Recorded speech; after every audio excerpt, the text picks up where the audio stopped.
My fellow Americans, not long ago I received a letter from a woman in the Midwest. She wrote, "Dear Mr. President, in a humble way I am writing to you about the crisis in Vietnam. I have a son who is now in Vietnam. My husband served in World War II. Our country was at war. But now, this time, it's just something that I don't understand. Why? Why Vietnam? Why Vietnam?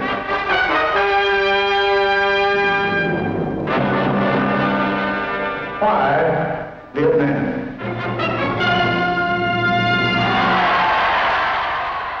Munich, 1938. German Chancellor Adolf Hitler arrives for a conference to be held here with British Prime Minister Neville Chamberlain.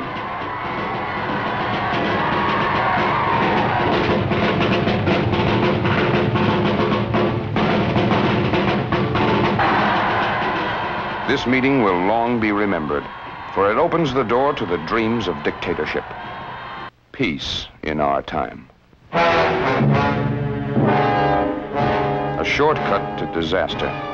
But even then, this was no new lesson. It had stared us in the face with Mussolini in Ethiopia. Ethiopia's emperor, Haile Selassie, made his protest to the League of Nations, but nothing was done. We'd also seen the Anschluss in Austria, and nothing was done. Then in 1950, aggression was again unleashed, this time across the 38th parallel in Korea. But free men had begun to learn the lesson, and something was done.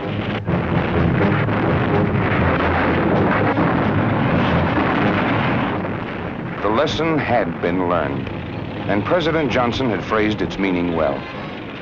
Aggression unchallenged is aggression unleashed. Why must young Americans, born into a land exultant with hope and with golden promise, toil and suffer and sometimes die in such a remote and distant place?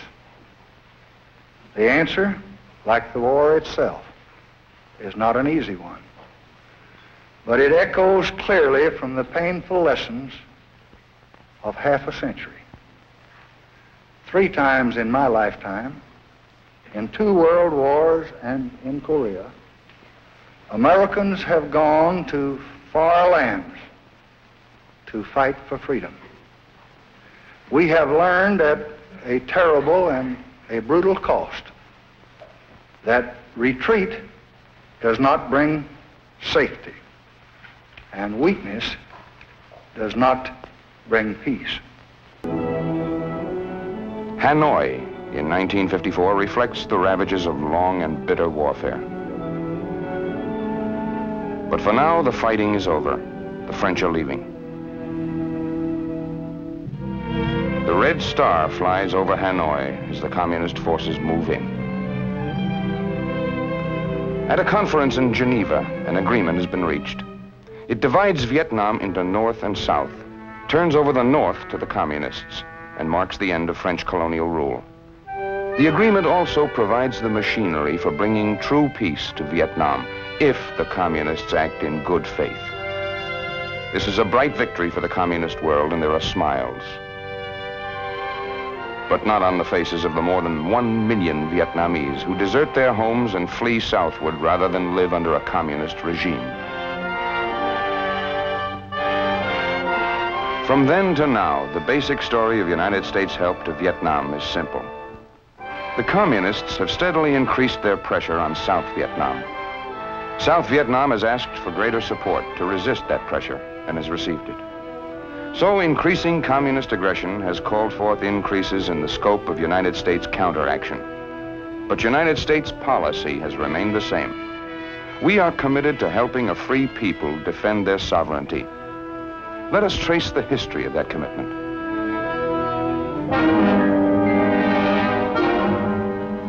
In 1954, Vietnam is divided at the 17th parallel, as Korea was divided at the 38th.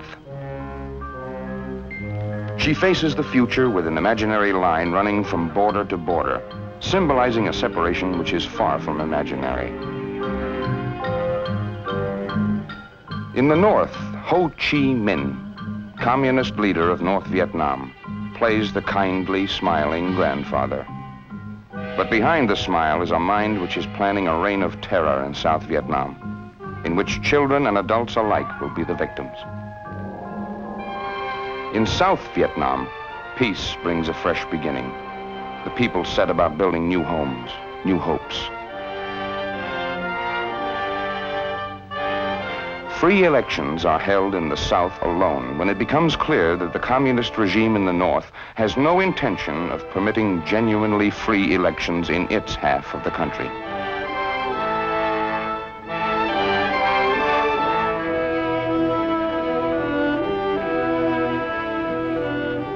Also in 1954, President Eisenhower pledges economic aid to assist the government of Vietnam in developing and maintaining a strong, viable state, capable of resisting attempted subversion and aggression through military means.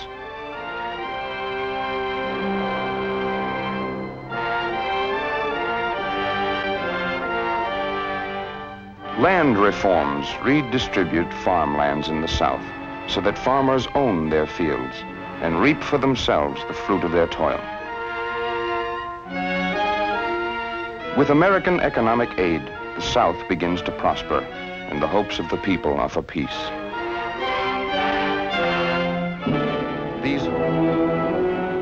But even as the people of the South build, North Vietnam is creating in their villages political action centers with trained agitators infiltrated from the North, often in the guise of refugees. The communist plan also includes acts of terror and subversion to disrupt the legitimate government. If the South cannot be brought under Hanoi's control by less forceful means, a new phase of the communist plan is ready to go into action. Open guerrilla warfare, furtive and remorseless, aimed at destroying the government and subjugating the people. It is called by Hanoi a war of liberation. It does not seem so to the hundreds of anti-communist leaders. This is the prize the communists are after. South Vietnam, rich in rice, and standing at the gateway to the rice-rich nations of Cambodia, Laos, Thailand, Burma, and East Pakistan. And the Asian communists have said, a grain of rice is worth a drop of blood. And the latex processing facilities which make of raw rubber the vitally important material it is in today's world. This then is another aspect of the South Vietnam which the North covets. A nation moving toward greater industrialization. A rich prize indeed in the eyes of communist strategists. By 1960, every area of life in the South has become a combat zone.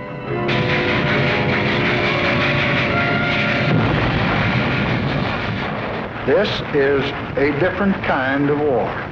There are no marching armies or solemn declarations. But this is really war. It is guided by North Vietnam and it is spurred by Communist China.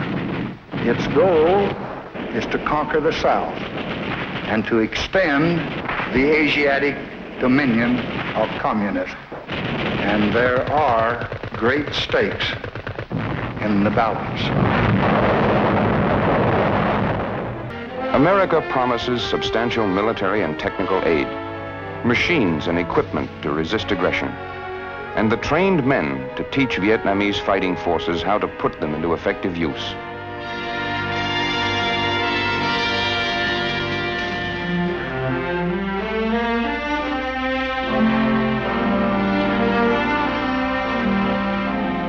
The American advisors are specialists, highly trained and motivated, often able to speak to trainees in their own language.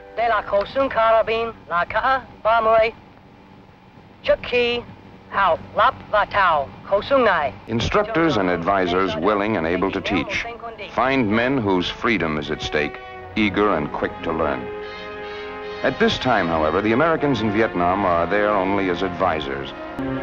This guerrilla warfare is the latest tactic in the global communist plan.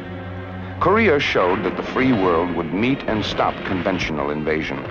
And communists' efforts to dominate newly emerging nations through trade, aid, and political subversion had little success. Now a new kind of politically camouflaged invasion must be faced, the so-called People's War of Liberation. As months go by, the communists lose a lot of men, but there are many more in the north who will be sent south to replace them, and others can be kidnapped and forced to serve. Superior equipment and mobility are used to full advantage to carry the fight to the enemy, swiftly, wherever his presence becomes known.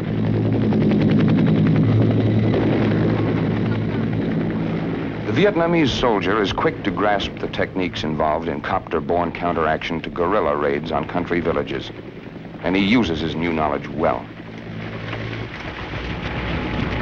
Even with superior equipment, however, this is a difficult war to prosecute. There are no front lines here. The war is everywhere, against an enemy that is seldom clearly seen. In these scenes of casualty evacuation, the enemy is not far away, certainly within shouting distance. The enemy is not seen, but American and Vietnamese fighting men bear on their bodies the painful evidence that he is still here, still determined, still deadly.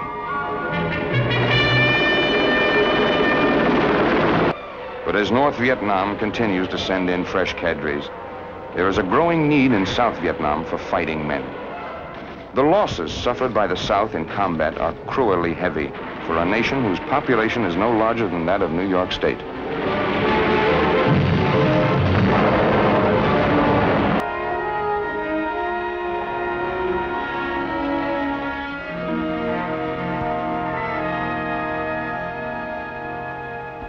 Then in August of 1964, the communists again enlarged the scope of the conflict. Renewed hostile actions against United States ships on the high seas in the Gulf of Tonkin have today required me to order the military forces of the United States to take action in reply. That reply is being given as I speak to you tonight. Air action is now in execution against certain supporting facilities in North Vietnam, which have been used in these hostile operations.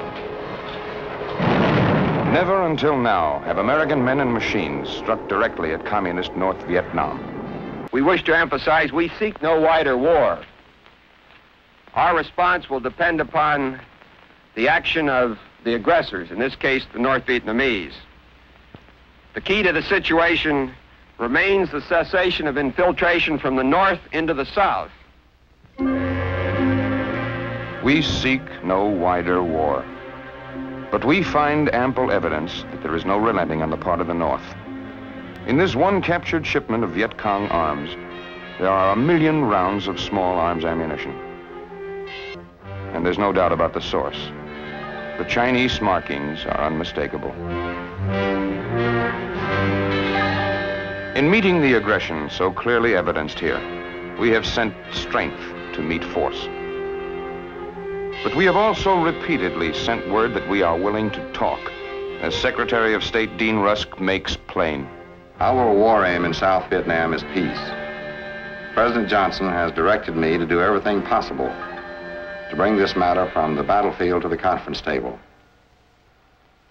And so the record seems very clear to us. Hanoi is presently resisting the road to peace. Peiping, even more so. The declared doctrine and purpose of the Chinese communists remain clear. the domination of all of Southeast Asia. And indeed, if we listen to what they're saying to us, the domination of the great world beyond. We do not seek the destruction of any government, nor do we covet a foot of any territory. But we insist, and we will always insist, that the people of South Vietnam shall have the right of choice, the right to shape their own destiny in free elections in the South or throughout all Vietnam under international supervision. And they shall not have any government imposed upon them by force and terror, so long as we can prevent it. We do not want an expanding struggle with consequences that no one can foresee, nor will we bluster or bully or flaunt our power. But we will not surrender, and we will not retreat. Americans risk and sometimes give all that they have half a world away from home because they know that once again, half a world away has become our front door. If freedom is to survive in any American hometown, it must be preserved in such places as South Vietnam. And as President Johnson has pointed out, it is up to us. Most of the non-communist nations of Asia cannot by themselves and alone resist the growing might and the grasping ambition of Asian communism. Because this is true, and because we are a nation which honors its commitments, and a people committed to our honor, we intend to convince the communists that we cannot be defeated by force of arms or by superior power. I have asked the commanding general, General Westmoreland, what more he needs to meet this mounting aggression. He has told me, and we will meet his needs. For the first time, combat units of the United States Marine Corps arrive in Vietnam, joining other Marines already there. It is the first time that Marines in full combat gear have hit the beach in an active combat zone since Korea. Whatever the present or future needs of the fight for freedom in Vietnam, they will be met.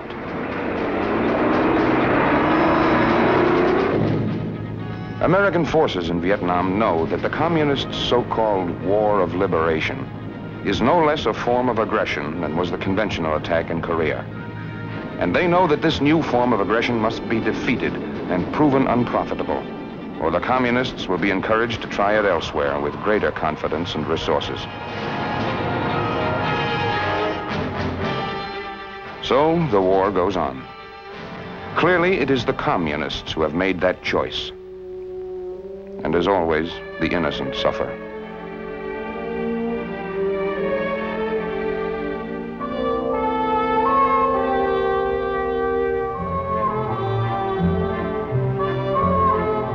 For the children of Vietnam and of all Southeast Asia, the future is in the balance.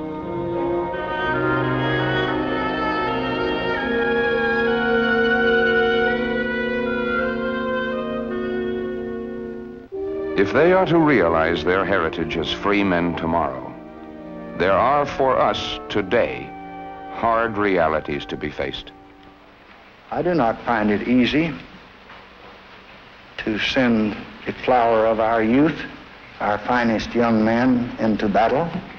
I have seen them in 1,000 streets of 100 towns in every state in this union, working and laughing and building and filled with hope and life. But as long as there are men who hate and destroy, we must have the courage to resist. We did not choose to be the guardians at the gate, but there is no one else.